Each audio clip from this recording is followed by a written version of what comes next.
Let's get this rear fender ready to mount. I'm going to show you how to mount these straps in the fender. Now you want to do this after the fender is painted, and then in your kit we give you the silicone sealant, and then on the back side here you'll see the two nuts and the drill and the Loctite. So grab this stuff and then we'll show you how to do it. The easiest way to drill this fender for these screws here is to put this bracket on the inside with the screw sticking out, but you don't need this one on.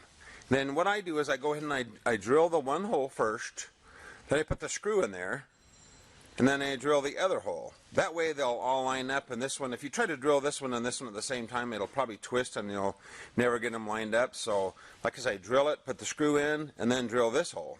And you do that all without this on here. And then once you've got those holes drilled, then just go ahead and assemble this just like this. So you got the screw here, and go ahead, you can just go ahead and slide that on, put the nut on there for now. You won't need to tighten it. And that's how it goes. It sandwiches that in between, and you don't get too carried away on the torque on these because they're small. You might break those off. Just snug them up because all these are just anti-rotation screws. Okay, let's do this side. Okay, you'll see the way I've done that. I've put we have the two nuts in your kit. What I want you to do is I want you to take the screws out of the ends of the struts. Take these screws out, and we'll use those with the nuts that are in the bag.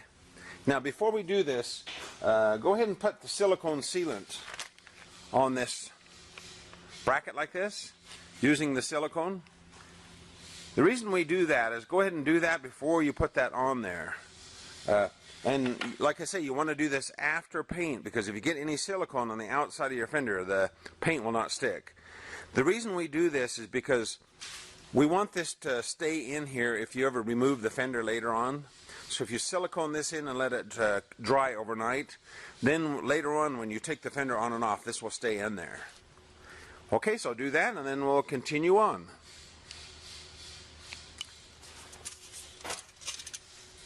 Here's the screws with the little rubber flange.